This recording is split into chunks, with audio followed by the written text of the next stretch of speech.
Welcome to my channel. Hope you doing great.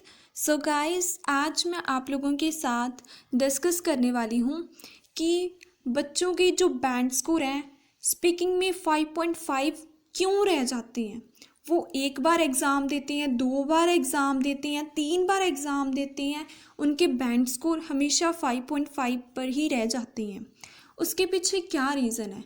क्योंकि अगर उनके बैंड स्कोर एक बार नहीं आते तो वो बहुत ज़्यादा डीमोटिवेट तो होते ही हैं, ठीक है। पैसा भी वेस्ट होता है और वो अपना बेस्ट देने की कोशिश करते हैं लेकिन नहीं दे पाते। वो हमेशा यही डरते रहते हैं कि अगर उनके फिर से 5.5 आ गए स्पीकिंग में तो क्या करेंगे। सो गाइस, हर एक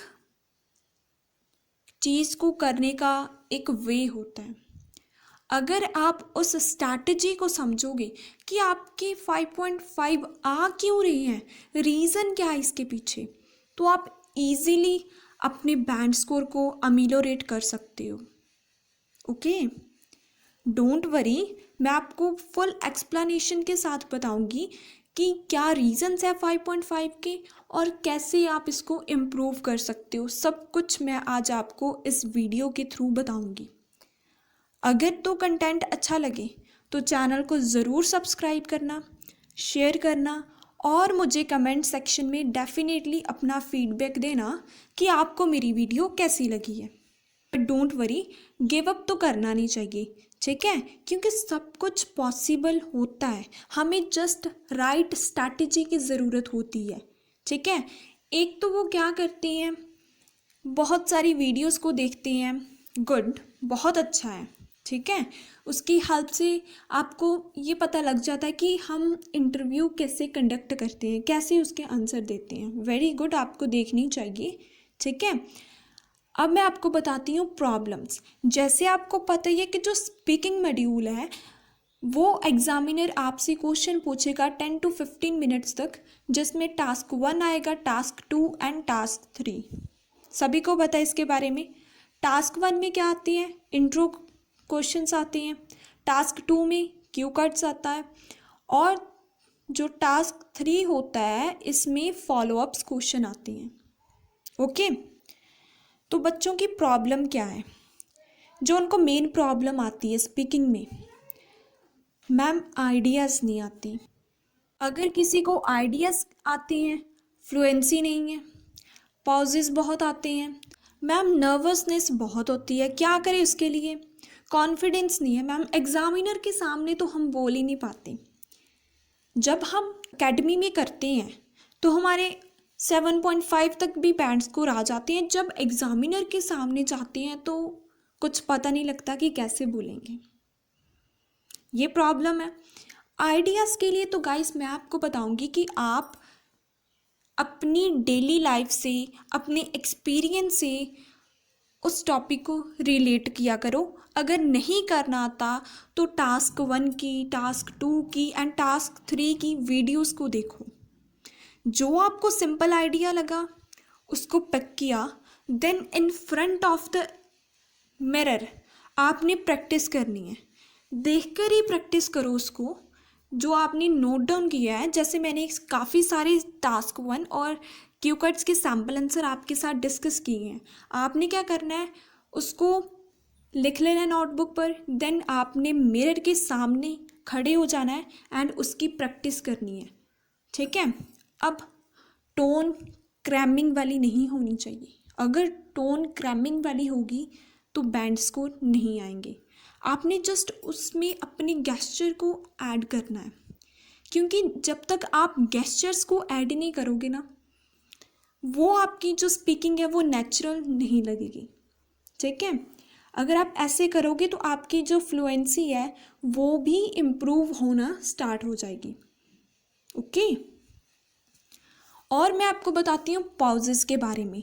तो पॉजेस तो गाइस होते हैं, 2 वे के होते हैं। एक होता है पॉजिटिव और एक होता है हमारा नेगेटिव।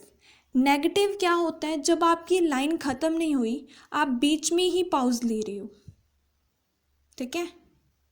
एक तो वो हो गया। एक फुल लाइन के बाद जो पॉज लेते हैं हम लोग, वो पॉज क्या होता है हमारा पॉजिटिव कंसीडर किया जाता है। अब ये मैंने पूरी लाइन बोली, इसके बाद अगर मैं 2-3 सेकंड का पॉज लूँ तो ये पॉजिटिव कंसीडर किया जाएगा, नेगेटिव नहीं किया जाएगा। ठीक है, नेगेटिव कैसा होता है? जैसे देयर आर मल्टीफेरियस बेनिफिट्स। देखो, मल्टीफेरियस और बेनिफिट्स के बीच में थोड़ा सा गैप आ गया, ये क्या हो गए? नेगेटिव पॉज हो गया। इसकी वजह से आपके बैंड्स को डिडक्ट होते हैं, ये क्योंकि नेगेटिव होता है। ठीक है, नर्वसनेस के लिए एक बेस्ट मेथड है कि आप प्रैक्टिस करो। बहुत लोग बिलीव करते हैं practice makes the man perfect, लेकिन मैं इसमें बिलीव नहीं करती। मैं किस में बिलीव करती हूँ? Right practice makes the man perfect. Practice तो गाइस सभी लोग करते हैं। अब आप एक बार आपने एग्ज़ाम दिया, उसमें आपने बहुत ज़्यादा प्रैक्टिस की, 5.5 आए। नेक्स्ट टाइम दिया, फिर से वही स्ट्रैटेजी को यूज़ किया, 5.5 आए। थर्ड बार दिया, 5.5 आए। इट मीन्स कि जो आप प्रैक्टिस कर रहे हो ना, वो मेथड ही रॉन्ग है। आप राइट प्रैक्टिस कर ही नहीं रहे हो। जब तक वो प्रैक्टिस राइट नहीं होगी तब तक बैंड स्कोर नहीं आएंगे। राइट प्रैक्टिस के कारण ही एक राइट पर्सन बनता है। ठीक है, सो आपने अपनी प्रैक्टिस करने का वे ही चेंज करना होगा। अब हम बात करेंगे स्पीकिंग पार्ट 1 की, कि जो स्पीकिंग पार्ट 1 होता है उसमें हम कैसे आंसर दें। मिस्टेक्स भी बताऊंगी, डोंट वरी, जस्ट कंसंट्रेशन के साथ फुल वीडियो देखो। जैसे हमारा फर्स्ट क्वेश्चन है, डू यू लाइक शॉपिंग? क्या आपको शॉपिंग पसंद है? बहुत बच्चे आंसर देते हैं यस, इतना सा आंसर दे दिया उसने। क्या आप एक्सपेक्ट करते हो कि आपके 6 बैंड भी आएंगे एक वर्ड बोलने से? नो, ऐसा नहीं होता, क्योंकि जब तक एग्जामिनर सेटिस्फाई नहीं होगा बैंड स्कोर नहीं आते हैं। अब और बच्चे क्या करते हैं? Do you like shopping? Yes, I like shopping. आगे सिर्फ यस लगा दिया, ये सारी लाइन ऐसे उठाकर लगा दी। सो ये भी बिल्कुल रॉन्ग मेथड है। आंसर देना कैसे है वो देखो। अब do you like shopping?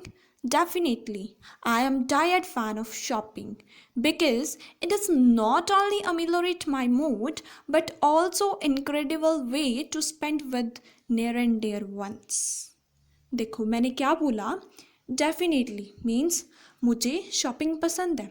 I am diehard fan means मुझे तो शॉपिंग पूरी तरह से पसंद है, मैं तो शॉपिंग की फ़ैन हूँ। क्यों?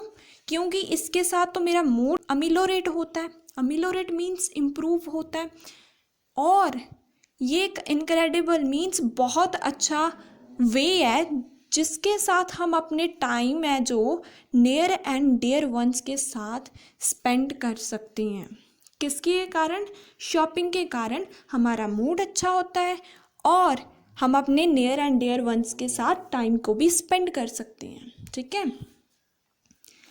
तो अब मैं बताती हूँ आपको टिप्स। किसके लिए? टास्क 1 के लिए।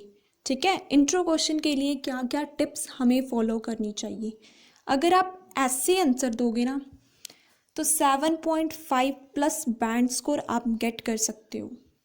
ओके, इसमें और इसमें कितना डिफरेंस आप खुद दे सकते हो इसमें। ओके, सो अब हम बात करते हैं टिप्स की। सो पहली जो मेरे टिप है वो ये है, don't give answer in 1 line. एक लाइन का आंसर नहीं देना है। ठीक है, if you think answer is short then add example. अगर आपको लग रहा है कि आपका जो आंसर है वो शॉर्ट है, देन आप क्या कर सकते हो, उसमें ऐड करो एग्जाम्पल। ठीक है, जैसे डू यू लाइक शॉपिंग, वही क्वेश्चन पिक किया मैंने। Yes of course I am diehard fan of shopping because according to my perspective it is an incredible way by which we can easily ameliorate our mood from the worries and We can also do recreational activities as well.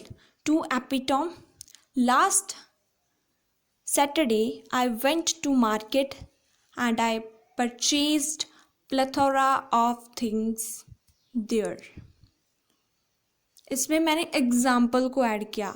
To एपिटो मैंने example के लिए use किया और मैंने बता दिया कि last Saturday में मार्केट गई थी, वहाँ से मैंने बहुत सारी चीज़ों को परचेज़ किया. ठीक है.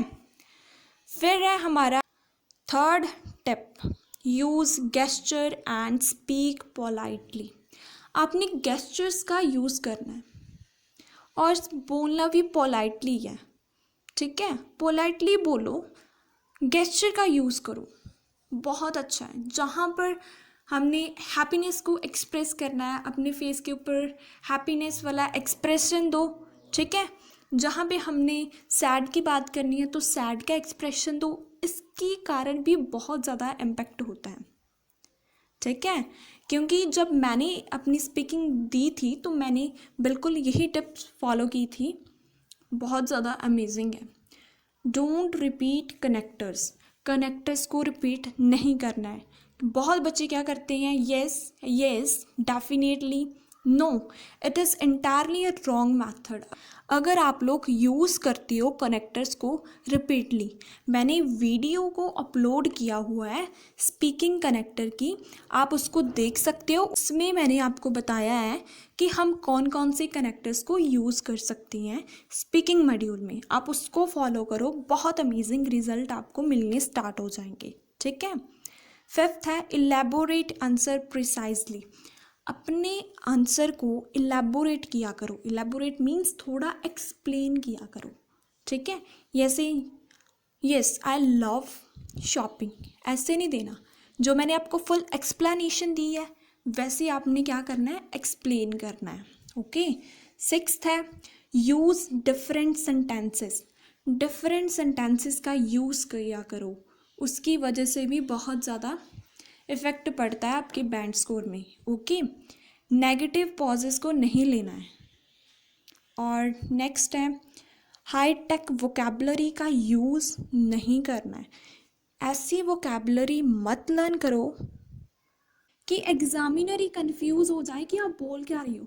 क्योंकि जो वोकेबलरी है वो नॉर्मल होनी चाहिए, ना ज़्यादा हाई होनी चाहिए ना ज़्यादा लो होनी चाहिए. उसके लिए मैंने काफ़ी सारी वीडियोस अपलोड की हैं जो मैंने खुद यूज़ की थी, वही मैं आपको टीच करती हूँ. ओके. सो ये सारे टिप आपने फॉलो करनी है टास्क 1 के आंसर्स को देने के लिए. अब क्यू कार्ड की स्ट्रैटेजी की बात करते हैं.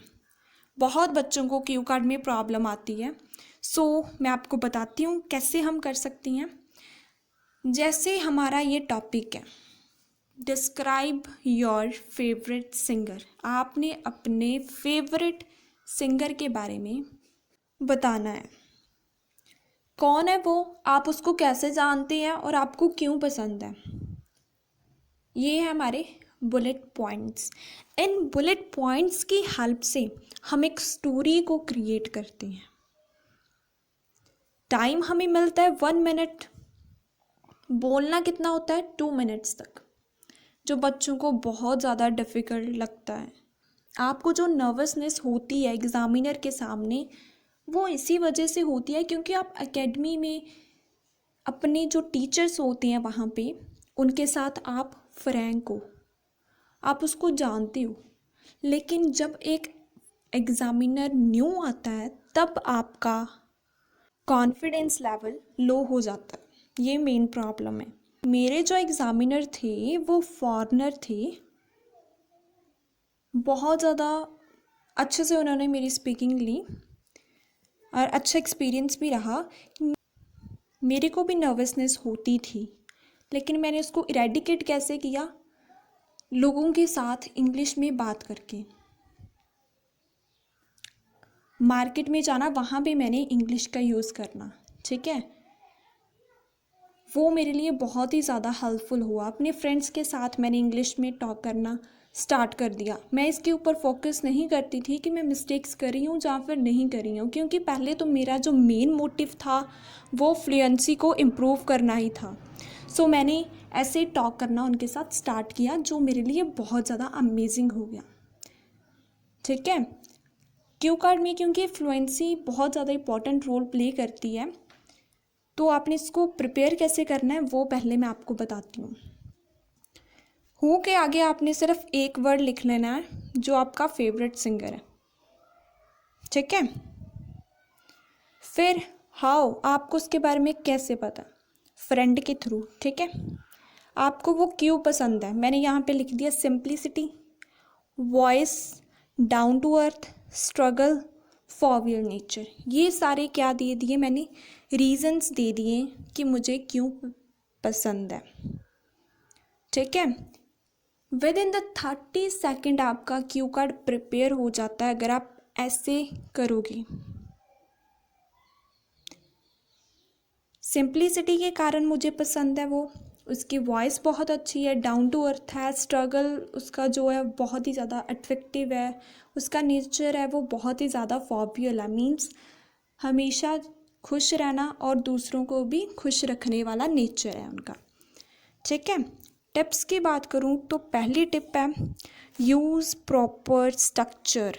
क्यू कार्ड में स्ट्रक्चर बहुत ज़्यादा इम्पॉर्टेंट रोल प्ले करता है। जैसे जर्नल लाइन, पहले अपनी जर्नल लाइन बोलनी होती है। जैसे ये टॉपिक सिंगर के ऊपर है तो जर्नल लाइन भी सिंगर के ऊपर ही बनेगी। फिर उसके बाद जो आपको बुलेट पॉइंट्स दिए हैं उनको आपने 1 बाय 1 एक्सप्लेन करना है। लास्ट में कंक्लूज़न ज़रूर लिखना है। ये एक प्रॉपर स्ट्रक्चर है, आपको फॉलो करना ही चाहिए अगर आप लोग बैंड्स को लेना चाहते हो। नेक्स्ट स्टेप है use different kinds of linking words और कनेक्टर्स। जिनको आप कनेक्टर्स बोलते हो वो आपने डिफरेंट यूज़ करनी है। जैसे more over, further more, next, apart from this, additionally, ये सारे कनेक्टर्स हैं, रिपीट नहीं होनी चाहिए। अगर रिपीट होंगे तो रेपिटेशन के मार्क्स डिडक्ट होंगे।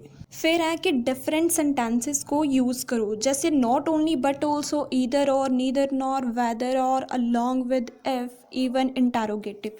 इसके ऊपर मैंने डिटेल वीडियो बनाई हुई है, आप उसको चेकआउट कर सकते हो अगर आपको इन सेंटेंसेस को प्रिपेयर करने में प्रॉब्लम आती है। इसमें मैंने आपको प्रॉपरली बताया है कि हम कैसे इनको प्रिपेयर कर सकते हैं। ओके, सो आप उस वीडियो को देख सकते हो। फिफ्थ टिप है मेरी, stay on the topic. Of the topic नहीं जाना है, जो आपको पूछा है उसके ऊपर ही आपने 2 मिनट्स तक स्टोरी को क्रिएट करना है। अगर सिंगर है तो सिंगर के ऊपर ही रहना है और किसी बात को बीच में एडअप नहीं करना है। ठीक है, नेक्स्ट है नॉर्मली स्पीक करो, ना ज़्यादा आप फास्ट बोलो और ना ही स्लो। ईडियम्स आप 4 to 5 क्यू कार्ड में यूज़ कर सकते हो। ओके, सो ये थी क्यू कार्ड के टिप्स। अब बात करते हैं फॉलोअप्स की। जैसे आपको पता है कि फॉलोअप्स बहुत ही बच्चों को डिफ़िकल्ट लगते हैं कि कैसे हम 6 to 7 लाइन्स में उसका आंसर दें, क्योंकि जो एग्ज़ामिनर की सेटिस्फैक्शन है वो हमारी टॉप प्रायोरिटी होती है। ठीक है, करना कैसे है वो मैं आपको बताऊंगी, डिफरेंट मेथड बताऊंगी जिसकी हेल्प से आप इजीली एग्ज़ामिनर को इम्प्रेस कर सकते हो और जो आपके बैंड स्कोर हैं वो भी अप होंगे। कैसे करना है फॉलोअप्स के आंसर वो पहले आप देख लो। सबसे पहले आपने जर्नल लाइन देनी है। ठीक है, फिर उसके बाद आंसर देना है क्वेश्चन का, देन आपने रीज़न को डिफाइन करना है। देखो, जैसे हमारा ये क्वेश्चन है, what types of people are famous in your country. कैसे लोग आपकी कंट्री में फेमस होते हैं। ठीक है, तो मैंने बोला nowadays everyone show craze to get goodwill in society. आजकल सभी पर्सन का क्रेज है, क्यों? गुडविल मीन्स रेपुटेशन पाने का। सोसाइटी में सभी पर्सन इसको प्रेफरेंस दे रहे हैं कि वो फेमस हो जाएं। कहाँ पे? सोसाइटी में। ठीक है, तो ये मेरी क्या हो गई, यहाँ तक मेरी है जर्नल लाइन। किसके बारे में? फेमस के बारे में। ठीक है, जिसमें मैंने बोल दिया कि लोग क्रेज शो कर रहे हैं फेमस होने का। फिर मैंने आंसर देना है अब क्वेश्चन का। देखो मैं कैसे आंसर दूंगी कि कौन से लोग फेमस हैं। There are different kinds of, बहुत काइंड्स के लोग who are renowned, renowned means famous है इंडिया में, लाइक सिंगर हो गए, पॉलिटिशियन हो गए, डायरेक्टर्स हो गए और भी बहुत सारे। बट क्यों यूज़ किया? रीज़न को डिफाइन करने के लिए। ये देखो रीज़न मैंने बोला ना, जर्नल लाइन, आंसर दे दिया, रीज़न अब दूंगी कि क्यों फेमस है वो। But all are famous because of their hard work, अपने हार्डवर्क के कारण वो सारे लोग फेमस हैं। ठीक है, देखो यहाँ तक तो थी मेरी जर्नल लाइन, ठीक है, और यहाँ से लेकर यहाँ तक है मैंने क्वेश्चन का आंसर दिया कि कौन कौन से लोग फेमस हैं। फिर उसके बाद यहाँ से लेकर यहाँ तक मैंने रीज़न बताया कि फेमस क्यों है वो। ठीक है, ये होता है एक वे एग्जामिनर के सामने आंसर्स को प्रेजेंट करने का। सेकंड है डायरेक्ट आंसर देना है, रीज़न देना है, एग्जाम्पल देनी है। बताती हूँ, जैसे हमारा क्वेश्चन है what are the benefits if children take part in sports. अगर चिल्ड्रन स्पोर्ट्स में पार्ट लेते हैं तो उसके क्या बेनिफिट्स हैं, ये हमारा क्या हो गया, क्वेश्चन हो गया। अब इसका आंसर कैसे देना है, तो आपने पहले बतानी है इसकी एडवांटेजेस, क्योंकि डायरेक्ट क्या देना है, आंसर देना है।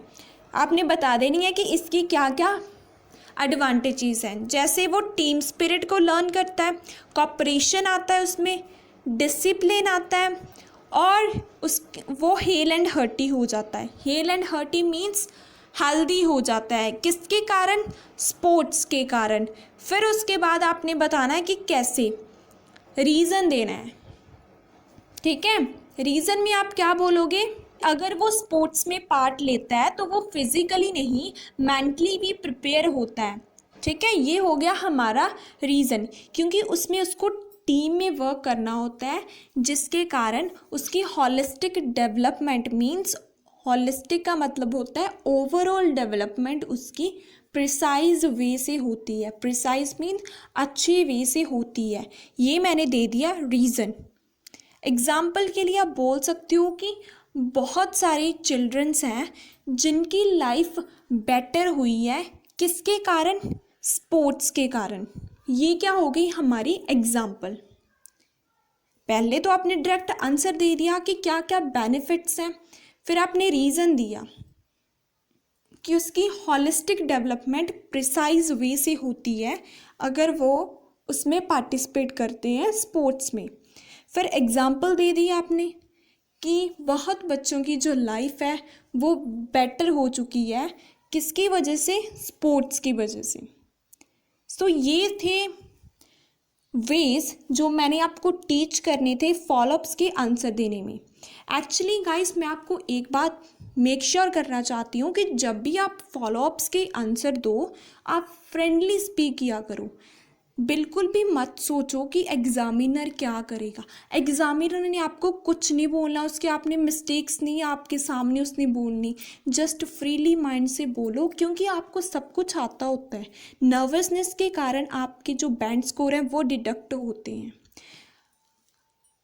जब आप लोग फुल कॉन्फिडेंस के साथ बोलोगे ना तो आपके बैंड स्कोर भी आएंगे, क्योंकि काफ़ी बच्चों के जो बैंड स्कोर बहुत ज़्यादा अच्छे आते हैं एकेडमी में, किसी के 6.5, 7, इवन की 8 तक भी वो ले जाते हैं। लेकिन जब एग्ज़ाम की बात आती है तो उनका माइंड ब्लैंक हो जाता है, उनको कुछ पता ही नहीं लगता कि हम क्या बोलें। गाइस ऐसा बिल्कुल नहीं करना है, जस्ट फुल कॉन्फिडेंस के साथ आंसर दो, आप इजीली एग्ज़ाम को क्रैक कर सकती हो। क्योंकि एक एग्ज़ाम को क्लियर करना बहुत ज़्यादा ज़रूरी है अगर आप लोग फ़ॉरेन जाना चाहते हो। सो फ्रीली माइंड से जाओ, कुछ भी ये कंसीडर करने की ज़रूरत नहीं है, चाहे एग्ज़ामिनर इंडियन है या फिर फॉरेनर है, ये मैटर नहीं करता। जस्ट अपना बेस्ट दो, ठीक है, फ्रीली माइंड से दो, ज़्यादा स्ट्रेस नहीं लेना है। ओके, सो ये सारी टिप्स होती हैं जो आपको फॉलो करनी चाहिए मेरे अकॉर्डिंग, और ये बहुत ही ज़्यादा ऑसम है। कॉन्फिडेंस बिल्डअप करने के लिए मिरर के सामने खुद प्रैक्टिस करो, गेस्चर का यूज़ करके। हैंड मूवमेंट भी नॉर्मली रखनी है, ज़्यादा मत करना, नॉर्मली आप कम्युनिकेट कर सकते हो, ठीक है। जिसकी वजह से क्या होगा, आपकी शाइनेस दूर हो जाएगी। आई एम डैम श्योर ये बहुत ही अच्छा वे है, आप इसको ज़रूर अप्लाई करना अगर आपको प्रॉब्लम है। सो ये सारे रीज़न होते हैं कि आपके 5.5 क्यों आते हैं। अगर आप इन सारी चीज़ों को प्रिसाइज वे से इरेडिकेट कर लेते हो तो इजीली आप अपने बैंड स्कोर को गेट कर सकते हो, ओके। क्योंकि हर बार 5.5 मीन्स आप जो प्रैक्टिस कर रहे हो वो मेथड ही रॉन्ग है। आप अपने मेथड को चेंज करोगे तो ऑटोमेटिकली आपके जो बैंड स्कोर हैं वो भी चेंज होंगे, okay. Right practice makes the man perfect, ठीक है। इसके ऊपर बिलीव करो। हार्ड वर्क तो करना है, स्मार्ट वर्क भी साथ में ही करना होता है।